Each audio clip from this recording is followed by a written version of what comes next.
ਕੀ ਗੱਲ ਆ ਸਾਰੇ ਇਕੱਠੇ ਹੋ ਕੇ ਉਧਰ ਵੇਖਣ ਡਏ ਹੋ ਯਾਰ? ਚੰਦ ਨਵੇਂ ਸਟੂਡੈਂਟ ਆਇਆ, ਉਹਨਾਂ ਨੂੰ ਕੁੱਟ ਪੈ ਰਹੀ ਏ। ਹਾਏ ਮੈਂ ਮਰ ਗਿਆ, ਹਾਏ ਅਸੀਂ ਮੰਡੀ ਆ ਗਿਆ ਕਿ ਥਾਣੇ। ਓਏ ਮੇਰਾ ਸਿੰਘ, ਓਏ ਖੱਪ ਨਾ ਪਾਓ ਐਡਾ ਤੂੰ ਮੀਕਾ ਸਿੰਘ। ਯਾਰ ਮੇਰੀ ਜੁੱਤੀ ਬਾਹਰ ਰਹਿ ਗਈ ਏ। ਓਏ ਮੇਰੇ ਕੋਲ ਆ ਬੇਟਾ ਕੋ ਮੈਂ ਤੇ ਬਹਾਨਾ ਲਾਇਆ ਸੀ। ਚਾਚਾ ਮੈਨੂੰ ਛੱਡ ਦੇ, ਮੇਰਾ ਹਾਲੇ ਸ਼ਨਾਖਤੀ ਕਾਰਡ ਨਹੀਂ ਬਣਿਆ। ਪੈਸੇ ਤੂੰ ਪਤਾ ਨਹੀਂ ਕਮਾਣੇ ਕਿ ਨਹੀਂ ਕਮਾਣੇ, ਗਨਾਹ ਜ਼ਰੂਰ ਕਮਾਏਗਾ। ਮੈਂ ਤੈਨੂੰ ਕਿਹਾ ਨਾ ਕਿ ਮੈਂ ਨਹੀਂ ਜਾਣਾ। ਕੀ ਗੱਲ ਹੈ ਤੇ ਪਾਉਲਾ ਆਏ ਐਨਾ ਜ਼ੁਲਮ ਕਿਤੇ ਇੰਡੀਆ ਦਾ ਫੌਜੀ ਤਾਂ ਨਹੀਂ।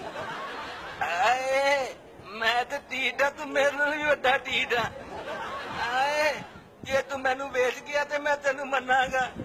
ਆਏ ਮੇਰਾ ਲੱਕ ਛੱਡ ਦੇ ਚਾਚਾ, ਤੂੰ ਵਪਾਰੀ ਨਹੀਂ, ਤੂੰ ਤੇ ਬਿਮਾਰੀ ਆ। ਆਏ ਆਏ ਦੇਖੀ ਮੈਂ ਤੇਰੇ ਗਾ ਖਰਾਬ ਕਰਦਾ।